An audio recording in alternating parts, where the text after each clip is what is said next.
അപ്പോൾ എല്ലാവർക്കും സ്വാഭാവികമായിട്ടും വരുന്നൊരു സംശയം ഉണ്ടാകും, എങ്ങനെയാണ് നമ്മൾ വൈറ്റ് ബാലൻസ് കൃത്യമായിട്ട് സെറ്റ് ചെയ്യുക, അതിൻ്റെ ഒരു ലോജിക്ക് എങ്ങനെയാണ്, അല്ലെങ്കിൽ ക്യാമറയിൽ പ്രാക്ടിക്കലായിട്ട് എങ്ങനെയാണ് സെറ്റ് ചെയ്യുക എന്നുള്ളത്. അതായത് കെൽവിൻ സെറ്റിങ്സ് ഇല്ലാത്തവർ, കെൽവിൻ വാല്യൂ നമ്പേഴ്സ് സെറ്റ് ചെയ്യാൻ സാധിക്കാത്ത ക്യാമറകളുള്ള എൻട്രി ലെവൽ ക്യാമറകളുള്ള ആൾക്കാർ, അവർക്ക് ഏതാനും സെറ്റിങ്സ് മാത്രമേ വൈറ്റ് ബാലൻസിങ്ങിൽ ലഭിക്കുകയുള്ളൂ. അതായത് ഒന്നിൽ ഡേ ലൈറ്റ്, അതേപോലെ ടങ്സ്റ്റൺ, അതും അല്ലെങ്കിൽ അതേപോലെയുള്ള കാര്യങ്ങൾ മാത്രമാണ് അവർക്ക് പ്രീസെറ്റ് ആയിട്ട് ലഭിച്ചിരിക്കുന്ന സെറ്റിങ്സ് മാത്രമാണ് ചൂസ് ചെയ്യാൻ പറ്റുക. അത് അവരുടെ ക്യാമറയിൽ പുറത്തുള്ള സിറ്റുവേഷൻ എന്താണോ, ഇപ്പോൾ നിങ്ങളുടെ സൂര്യപ്രകാശത്തിലാണ് ഷൂട്ട് ചെയ്യുന്നതെങ്കിൽ ഡയറക്റ്റ് സൺലൈറ്റ് അല്ലെങ്കിൽ ഡേ ലൈറ്റ് ക്യാനൺ ഏതാണോ അത് ചൂസ് ചെയ്യുക. അതേപോലെ നിങ്ങൾ ഇപ്പം ഒരു വീടിനകത്താണ് ഷൂട്ട് ചെയ്യുന്നത്, ട്യൂബ് ലൈറ്റാണ് അവിടെ വെളിച്ചമെങ്കിൽ അവിടെ ഫ്ലോറസെൻറ്റ് എന്നുള്ള ഒരു ഓപ്ഷൻ ചൂസ് ചെയ്യാം. മഴക്കാറ് മൂടിക്കെട്ടി നിൽക്കുന്ന ഒരവസ്ഥയിലാണ് ഫോട്ടോ എടുക്കുന്നതെങ്കിൽ ക്ലൗഡി എന്നുള്ളത് എടുക്കാം. ഒരു ഷെഡിനകത്ത്, സൈഡ് വാളൊന്നും ഇല്ലാത്ത ഒരു ഷെഡിനകത്ത്, അല്ലെങ്കിൽ ഒരു നേരിട്ട് സൂര്യപ്രകാശം അടിക്കാത്തൊരു സ്ഥലത്താണ് ഉള്ളതെങ്കിൽ ഷെയ്ഡ് എന്നുള്ള ഓപ്ഷൻ എടുക്കുക. ഇങ്ങനെ നിങ്ങൾക്ക് ലിമിറ്റഡ് ആയിട്ടുള്ള ഒരു സെറ്റിങ്സ് മാത്രമേ ചിന്തിക്കേണ്ടതുള്ളൂ. അതുകൊണ്ട് തന്നെ അതിനെക്കുറിച്ച് വല്ലാതെ വറീഡാവേണ്ട ഒരു കാര്യം ഇല്ല. കെൽവിൻ സെറ്റിങ്സ് ഇല്ലാത്തവർക്കാണെങ്കിൽ കുറേയും കൂടെ എളുപ്പത്തിൽ ഇത് കൃത്യമായിട്ട് സെറ്റിംഗ് ചെയ്യാം. പക്ഷേ അവർക്ക് ഇതിനകത്ത് ഒരു കളറിൻ്റെ ആക്യുറസി എന്ന് പറയുന്നത് വളരെ കുറവായിരിക്കും. ഒരു കൃത്യമായിട്ട് വളരെ പ്രിസൈസ് ആയിട്ട് ചിത്രത്തിൻ്റെ കളർ തീരുമാനിക്കാൻ നിങ്ങൾക്ക് സാധിക്കില്ല. അത് നിങ്ങളുടെ ക്യാമറയുടെ ഒരു പരിമിതിയാണ്. അതുകൊണ്ട് ഒരു കുഴപ്പമൊന്നുള്ളതല്ല, എങ്കിലും നമ്മുടെ ഫോട്ടോഗ്രാഫിയിൽ ഇത് ചെറിയ രീതിയിൽ ബാധിക്കാൻ സാധ്യതയുണ്ട്. ഇനി നെക്സ്റ്റ് നമുക്ക് കെൽവിൻ സെറ്റിങ്സ് ഉള്ള ആൾക്കാരുടെ ക്യാമറയിലാണെങ്കിൽ ഫസ്റ്റിൽ ചെയ്യേണ്ടത് എക്സ്പോഷർ കറക്റ്റ് ചെയ്തിട്ട് ഒരു ഫോട്ടോ എടുക്കുക. ക്യാമറയിൽ ഒരു ഫോട്ടോ എടുക്കുക. നിങ്ങളുടെ എന്താണ് സിറ്റുവേഷൻ എന്ത് തന്നെയാലും ഒരു ഫോട്ടോ എടുക്കുക. ആ ഫോട്ടോ പ്രിവ്യൂ ഓൺ ചെയ്തിട്ട് നോക്കുക, നിങ്ങളുടെ സീനിൽ കാണുന്ന എന്താണോ അവിടെ കാണുന്നതും ഈ പ്രിവ്യൂ കിട്ടിയ പടവും തമ്മിൽ കളറിൽ ഡിഫറൻസ് ഉണ്ടോ എന്ന് നോക്കുക. കളറിൽ ഡിഫറൻസ് വരിക, ഒന്നുകിൽ നീലയിലോട്ട് നീല ടിൻറ്റ് ചെയ്തതായിട്ട് നമുക്ക് നമ്മുടെ ചിത്രം തോന്നും, അല്ലെങ്കിൽ മഞ്ഞ ടിൻറ്റ് ചെയ്തതായിട്ട് ഫീൽ ചെയ്യും. അങ്ങനെ വരുമ്പോൾ നിങ്ങൾ നീലയാണ് നിങ്ങൾക്ക് കൂടുതൽ കയറി വന്നതായിട്ട് തോന്നുന്നതെങ്കിൽ നിങ്ങൾ ഇപ്പോഴുള്ള കെൽവിൻ വാല്യൂ കുറവാണ് എന്നാണ് അർത്ഥം. അപ്പം നിങ്ങൾ കെൽവിൻ വാല്യൂ കൂട്ടുകയാണ് വേണ്ടത്. ഇപ്പോൾ എത്രയാണോ, ഇപ്പം നിങ്ങൾ ആദ്യം നോക്കിയിട്ടില്ല, നിങ്ങൾ നേരെ ഫോട്ടോ എടുത്തു, ആ ഫോട്ടോയാണ് നമ്മൾ നോക്കുന്നത്. അപ്പോൾ അതിനകത്ത് നീല കണ്ടു, നമ്മൾ കെൽവിൻ വാല്യൂ ഇൻക്രീസ് ചെയ്ത് കൊടുക്കണം. എത്രത്തോളം ഇൻക്രീസ് ചെയ്യണമെന്ന് വെച്ച് കഴിഞ്ഞാൽ, നിങ്ങളിപ്പോൾ നല്ല കട്ടിയുള്ള നീലയാണ് കാണുന്നതെങ്കിൽ നിങ്ങൾ ഒരു 1000ൻ്റെ മടങ്ങ് വെച്ച് നിങ്ങൾക്ക് ഇൻക്രീസ് ചെയ്യാം. ഓക്കെ, 1000-ഓ 2000-ഓ ഇൻക്രീസ് ചെയ്യാം. ഇനി നിങ്ങൾക്ക് ലൈറ്റായിട്ട് ഒരു സ്ലൈറ്റ് ബ്ലൂ ടിൻ്റാണ് തോന്നുന്നതെങ്കിൽ 100ൻ്റെ മൾട്ടിപ്ലിക്കേഷനായിട്ട് നിങ്ങൾക്ക് ഇൻക്രീസ് ചെയ്ത് നോക്കാം. ഒരു ആദ്യ കാലത്തൊക്കെ നിങ്ങൾക്ക് ചിലപ്പോൾ ഒരു 5-6 പടങ്ങൾ എടുത്താൽ മാത്രമേ നിങ്ങൾക്ക് കൃത്യമായി കിട്ടുള്ളൂ. പക്ഷേ പിന്നീട് ഒരു 3 ഷോട്ടിൽ ഈ കാര്യം ഉറപ്പിക്കാൻ സാധിക്കും. അപ്പം ഞാനിപ്പം നീല ടിൻറ്റ് ചെയ്ത് വരുന്ന കാര്യമാണ് ഇപ്പം ഞാൻ ഓൾറെഡി സംസാരിച്ചത്. ഇനി നിങ്ങളുടെ കെൽവിൻ വാല്യൂ നിങ്ങൾ സെറ്റ് ചെയ്ത് വെച്ചിരിക്കുന്നത് കൂടുതലാണെങ്കിൽ, അല്ലെങ്കിൽ നിങ്ങൾ ഫോട്ടോ എടുത്തപ്പോൾ നിങ്ങളുടെ ഫ്രെയിമിനകത്ത് ഫോട്ടോ അതൊരു മഞ്ഞളിച്ച് പോയത്, മഞ്ഞ കളർ കയറി വന്നതായിട്ട് നിങ്ങൾക്ക് തോന്നുന്നു എന്ന് കരുതുക. അങ്ങനെയാണെങ്കിൽ അതിനർത്ഥം നിങ്ങൾ സെറ്റ് ചെയ്ത് വെച്ചിരിക്കുന്ന നിങ്ങളുടെ ക്യാമറയിൽ ഇപ്പോൾ ഉള്ള കെൽവിൻ വാല്യൂ കൂടുതലാണ്. അപ്പോൾ അത് കുറയ്ക്കുകയാണ് വേണ്ടത്. എത്രത്തോളം കുറക്കണം? നിങ്ങളുടെ നല്ലപോലെ മഞ്ഞ കയറിയതായിട്ട് തോന്നുന്നുണ്ടെങ്കിൽ നിങ്ങൾ 1000 കുറയ്ക്കുക. ഇപ്പോൾ ഉള്ളത് എത്രയാണോ വാല്യൂ അതിൽ നിന്ന് 1000 കുറക്കുക. എന്നിട്ടൊരു ഫോട്ടോ എടുത്ത് നോക്കുക. അപ്പോൾ വീണ്ടും ചെറുതായിട്ടൊരു മഞ്ഞ നിറം കാണുന്നുണ്ടെങ്കിൽ പിന്നെ 100 കുറക്കുക, എന്നിട്ട് ഫോട്ടോ എടുക്കുക. അങ്ങനെ കുറച്ച് 5-6 ഷോട്ട് എടുക്കുമ്പോൾ നിങ്ങൾക്ക് അതായത് ഓക്കെ ഇതെനിക്ക് ഓക്കെയാണ്, നീലയും കയറിയിട്ടില്ല മഞ്ഞയും കയറിയിട്ടില്ല എന്നുള്ള ഒരു പൊസിഷനിൽ എത്തിയിട്ട് അത് നിൽക്കും.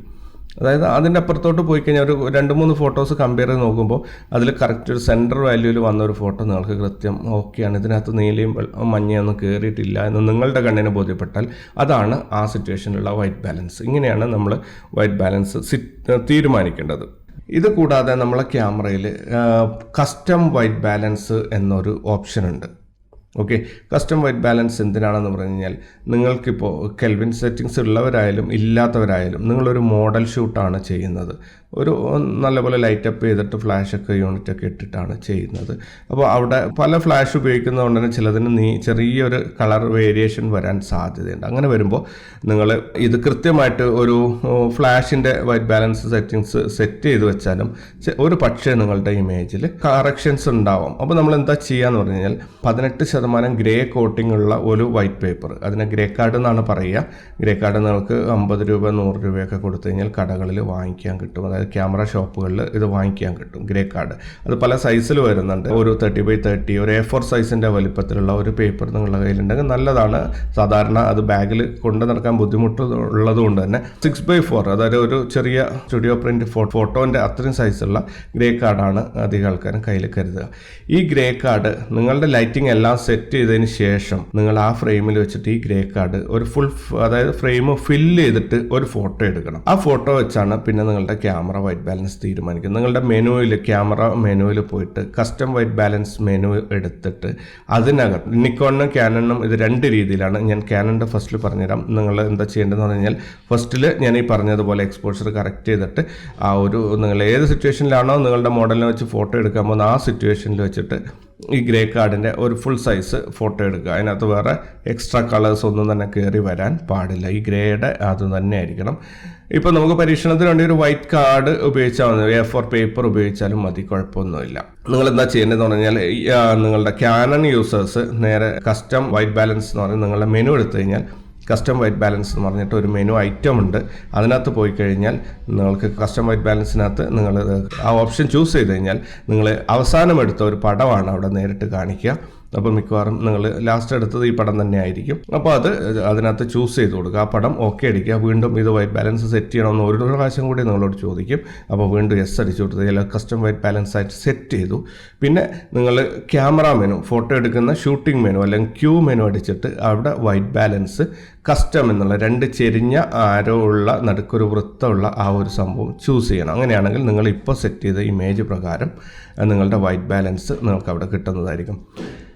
നിക്കോണിലാണെങ്കിലും ഇതേപോലെ തന്നെയാണ്. പക്ഷേ നിക്കോണിൽ കസ്റ്റം വൈറ്റ് ബാലൻസിൻ്റെ ചൂസ് ചെയ്തതിന് ശേഷം അവിടെ നിങ്ങൾക്ക് 2 ഓപ്ഷൻ ഉണ്ടാവും. ഒന്നുകിൽ നിങ്ങൾ എടുത്ത ഫോട്ടോ ചൂസ് ചെയ്യാം, അല്ലെങ്കിൽ നിങ്ങൾക്ക് അതിനുവേണ്ടി ആ സ്പോട്ടിൽ ഒരു ഫോട്ടോ എടുക്കാം. ഓക്കെ, ഏറ്റവും നല്ലത് ആ സമയത്ത് ഒരു ഫോട്ടോ ഇടുന്ന. നിക്കോൺ യൂസേഴ്സ് അഡ്വാൻസ് ആയിട്ട് ആ സിറ്റുവേഷൻ്റെ ഫോട്ടോ എടുക്കേണ്ടതില്ല. നിങ്ങൾ കസ്റ്റം വൈറ്റ് ബാലൻസ് എടുത്തതിന് ശേഷം അവിടെ നിങ്ങളോട് 2 ഓപ്ഷൻ വരും. അതിനകത്ത് ക്യാപ്ചർ എന്നുള്ള ഒരു ഇമേജ് അല്ലെങ്കിൽ ഷൂട്ട് ഫോട്ടോ ക്ലിക്ക് ചെയ്യാനുള്ള ഒരു ഓപ്ഷൻ ചൂസ് ചെയ്തിട്ട് നിങ്ങൾ ഈ വെച്ചിരിക്കുന്ന ഗ്രേ കാർഡ് ഫ്രെയിം ഫില്ല് ചെയ്തുകൊണ്ട് ഒരു ഫോട്ടോ എടുക്കുകയാണ് വേണ്ടത്. അതോടുകൂടി അവിടെ വൈറ്റ് ബാലൻസ് ഡാറ്റ ക്യാപ്ചേർഡ് നിങ്ങളുടെ മെനുവിൽ ഒരു ഐറ്റം കാണിക്കും. ഓക്കെ അടിച്ചിട്ട് നിങ്ങൾക്ക് എക്സിറ്റ് ആവാം. നിക്കോണിലും ക്യാനണിലും white balance custom white balance set ചെയ്താലുള്ള ഒരു ഡിഫറൻസ് വളരെ ശ്രദ്ധിക്കേണ്ടതാണ്. നിക്കോണിൽ നമ്മൾ ഇപ്പോൾ ഇതേപോലെ ഒരു വൈറ്റ് ബാലൻസ് സെറ്റ് ചെയ്ത് കഴിഞ്ഞാൽ ക്യാമറ ഇമ്മീഡിയറ്റ് ആയിട്ട് അത് മാത്രമേ ആക്സെപ്റ്റ് ചെയ്യുള്ളൂ. നിങ്ങൾക്ക് പിന്നീട് മാറ്റിക്കഴിഞ്ഞാൽ ഈ ഡാറ്റ നിങ്ങൾക്ക് നഷ്ടപ്പെടും. ഇത് C1 C2 C3 എന്ന് പറഞ്ഞിട്ട് ഒരു 9 വരെയുള്ള D1 D2 D3 എന്ന് പറഞ്ഞാൽ അങ്ങനെ ഒരു 9 വരെയുള്ള സെറ്റിങ്സ് നിങ്ങൾക്ക് ചെയ്തു വെക്കാം കസ്റ്റം വൈറ്റ് ബാലൻസ് നിക്കോണിൽ. ക്യാനണിലൊന്നും മാത്രമേ സാധിക്കുള്ളൂ. അപ്പോൾ നിങ്ങൾ ഈ ഒരു ഓപ്ഷൻ ചൂസ് ചെയ്യും. കസ്റ്റം വൈറ്റ് ബാലൻസ് ചെയ്ത് കഴിഞ്ഞാൽ ക്യാമറ നേരെ പിന്നീട് അങ്ങോട്ട് ആ ഒരു വൈറ്റ് ബാലൻസ് തന്നെയാണ് യൂസ് ചെയ്യുക. ക്യാനണിലാണ് അങ്ങനെയല്ല. നിങ്ങൾക്ക് അതവിടെ ചൂസ് ചെയ്ത് കഴിഞ്ഞാലും നിങ്ങൾ മെനുവിൽ പോയിട്ട് ഷൂട്ടിംഗ് മെനുവിൽ പോയിട്ട് കസ്റ്റം വൈറ്റ് ബാലൻസ് എന്നുള്ളത് വീണ്ടും എനേബിൾ ചെയ്യണം. അങ്ങനെ ഒരു ഡിഫിക്കൽറ്റി ഉണ്ട്. ഇനി നിങ്ങൾ നിക്കോണിൽ ഈ D1 ഓപ്ഷൻ എടുത്തിട്ട് അതിനകത്ത് ഈ ഇമേജ് ക്യാപ്ചർ ചെയ്തു അതിനകത്ത് സെറ്റ് ചെയ്ത് വെച്ച് കഴിഞ്ഞാൽ പിന്നെ നിങ്ങളുടെ ജോലി അവിടെ തീർന്നു. നിക്കോണിൽ അഡ്വാൻസ് ഷൂട്ട് ചെയ്ത പടങ്ങളും നിങ്ങൾക്ക് അതിൻ്റെ ഓപ്ഷൻ 2ാമത്തെ ഓപ്ഷൻ സെലക്ട് എന്ന് പറഞ്ഞിട്ടുള്ള ഒരു ഓപ്ഷൻ എടുത്തിട്ട് നിങ്ങൾക്ക് ക്യാമറയുടെ മെമ്മറി കാർഡിൽ നിന്ന് ആ കൃത്യമായ ഒരു ഇമേജ് സെലക്ട് ചെയ്ത് കൊടുത്താലും ഇത് വർക്ക് ചെയ്യും. പക്ഷേ അതിനേക്കാളും ഈസി ആയതാണ് ഈ ഷൂട്ട് ചെയ്തെടുക്കാൻ വേണ്ടിയിട്ടുള്ള ഒരു സിസ്റ്റം.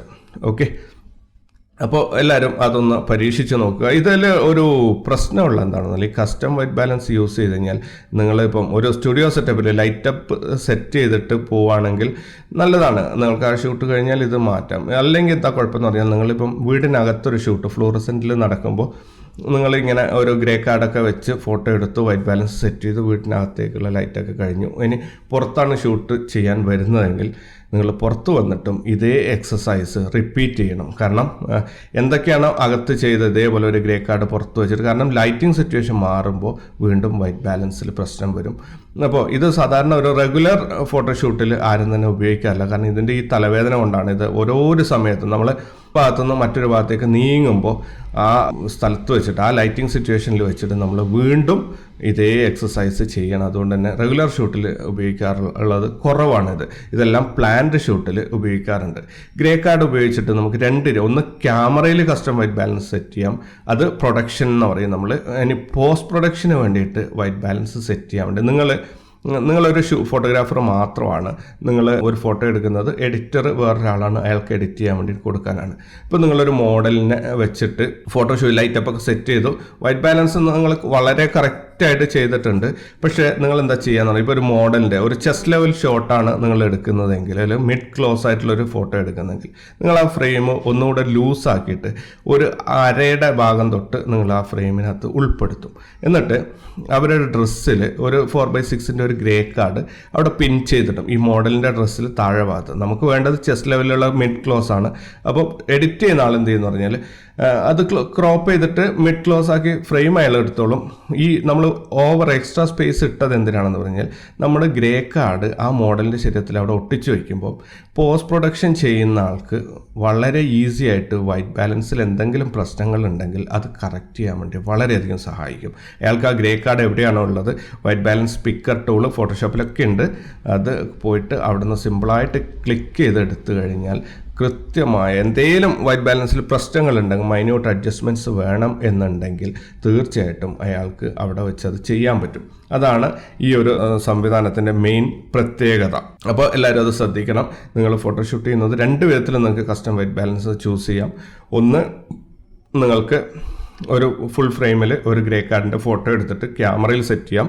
അല്ലെങ്കിൽ നിങ്ങൾ ഷൂട്ട് ചെയ്യുന്ന ഫ്രെയിമിൽ എവിടെയെങ്കിലും നിങ്ങൾക്ക് ആവശ്യമില്ലാത്ത ഫ്രെയിമിൻ്റെ ഏതെങ്കിലും ഒരു മൂലയിലോ എവിടെയെങ്കിലും ആ പടത്തിൽ കാണുന്ന വിധത്തിൽ, അല്ലെങ്കിൽ ഒരു സീരീസ് ഓഫ് ഷോട്ട് ഒറ്റ ലൈറ്റിംഗ് എടുക്കുന്നുണ്ടെങ്കിൽ നിങ്ങൾ ഫസ്റ്റ് ഷോട്ട് വെറുതെ ഈ ഗ്രേ കാർഡ് എടുത്തിട്ടേക്ക് അതേ സെറ്റിങ്സിൽ ബാക്കിയുള്ള ഷോട്ടുകളൊക്കെ എടുത്തങ്ങ് പോയാൽ മതി. അങ്ങനെയാണെങ്കിൽ ഫസ്റ്റ് ഇമേജിൽ നിന്ന് എഡിറ്ററിന് കളർ പിക്ക് ചെയ്യാൻ പറ്റും, വൈറ്റ് ബാലൻസ് പിക്ക് ചെയ്യാൻ പറ്റും. ഇത് കുറച്ചുകൂടെ അഡ്വാൻസ്ഡ് ആയിട്ട് പോകുന്ന ആൾക്കാർക്ക് ഉള്ളതാണ്. എങ്കിലും ഞാൻ നിങ്ങൾക്ക് ഫോട്ടോഗ്രാഫർ അത് മനസ്സിലാക്കി വെച്ചിരിക്കണം എന്നുള്ളത് നിർബന്ധമാണ്. അതുകൊണ്ട് ഞാൻ നിങ്ങളോട് പറയുകയാണ്, നിങ്ങൾക്ക് ഇങ്ങനെ ഒരു ഓപ്ഷനുണ്ട്. ഗ്രേ കാർഡ് നിങ്ങളുടെ ഫ്രെയിമിൽ എവിടെയെങ്കിലും ഒരു ഗ്രേ കാർഡ് ഫിക്സ് ചെയ്ത് വെച്ചിട്ട് നിങ്ങളുടെ ആവശ്യമില്ലാത്ത ഫ്രെയിമിൽ ആവശ്യമുള്ള ഭാഗത്ത് കൊണ്ട് ഇത് വയ്ക്കരുത്, ആവശ്യമില്ലാത്ത ഒരു ഭാഗത്ത് കുറച്ച് അതിന് വേണ്ടിയിട്ട് ഫ്രെയിം എക്സ്ട്രാ കയറ്റിയിടുക ഏതെങ്കിലും ഒരു ഭാഗത്തോട്ട്, അവിടെ ഇത് വെച്ചിട്ട് നിങ്ങൾക്ക് അതിൽ നിന്ന് കൃത്യമായ വൈറ്റ് ബാലൻസ് പിക്ക് ചെയ്യാൻ സാധിക്കും.